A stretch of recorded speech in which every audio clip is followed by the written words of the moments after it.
Class ये mechanics की दूसरी क्लास है थ्योरेटिकल विषय की। पिछली क्लास में हम लोगों ने प्रैक्टिकल में कई सारी चीजें जो है देखी और समझी हैं। और आप देख रहे थे कि जब मैंने वहाँ पे बीम का आपको एग्जांपल भी दिया था तो मैंने कहा था कि ये जो है हम लोगों को इसमें फोर्स और मोमेंट बैलेंस करना होगा। तो आज जो हम लोग बात कर रहे हैं वो उसी मोमेंट की बात कर रहे हैं।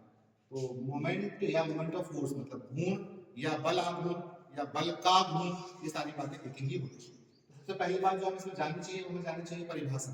तो बल आघूर्ण की परिभाषा कुछ इस तरह से हम कह सकते हैं कि जब किसी पिंड पर कोई बाह्य बल इस तरह से कार्य कर रहा हो कि वह उस पिंड को उस अक्ष के परितः घुमाने की प्रवृत्ति रखे तो उसे उस अक्ष के परितः बल आघूर्ण कहते हैं। मैं दोबारा से कह रहा हूं, जब किसी पिंड पर कोई बाह्य बल इस तरह से कार्य कर रहा हो जो उस पिंड को किसी अक्ष के परितः घुमाने की प्रवृत्ति रखता हो तो उसे उस बल का आघूर्ण कहते हैं या बल आघूर्ण कहते हैं या घूर्ण कहते हैं।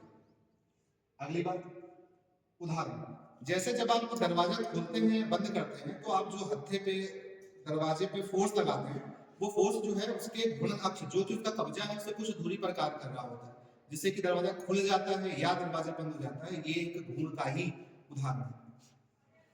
अगली बात, जैसे आप चित्र में देख रहे हैं यहाँ पर एक मैंने बॉडी बना दी है, एक ऑब्जेक्ट बना दिया है जो इस बिंदु मान लीजिए O के परितः कीलित है।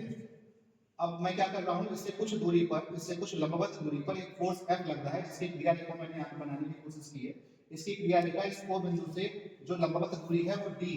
तो यहाँ पे जो बल आघूर्ण हो जाएगा आपका M is equal to F into D हो जाएगा। अब आप जानते हैं कि फोर्स एक सदिश राशि है, D एक अदिश राशि है और सदिश और अदिश का गुणनफल जो है एक सदिश राशि होता है। तो मोमेंट भी एक सदिश राशि है, फोर्स भी एक सदिश राशि है। तो ये फॉर्मूला जो है M is equal to F into D, ये आपके मोमेंट के लिए जो फॉर्मूले का काम है। अगली बात, जैसे मैंने अभी आपको बताया कि सदिश और अदिश का गुणनफल हमेशा एक सदिश राशि होता है, तो मोमेंट भी जो है एक सदिश राशि, वेक्टर क्वांटिटी। मोमेंट जो है सामान्य तौर पे दो प्रकार का हो सकता है, एक हो सकता है क्लॉकवाइज मोमेंट और एक हो सकता है एंटी क्लॉकवाइज मोमेंट। एक हो सकता है वामावर्त, एक हो सकता है दक्षिणावर्त। जैसे जब आप दरवाजे को खोलते हैं उसे अगर आप मान लेंगे कि क्लॉकवाइज है तो जब आप दरवाजे को बंद करेंगे तो वो एंटी क्लॉकवाइज होगा।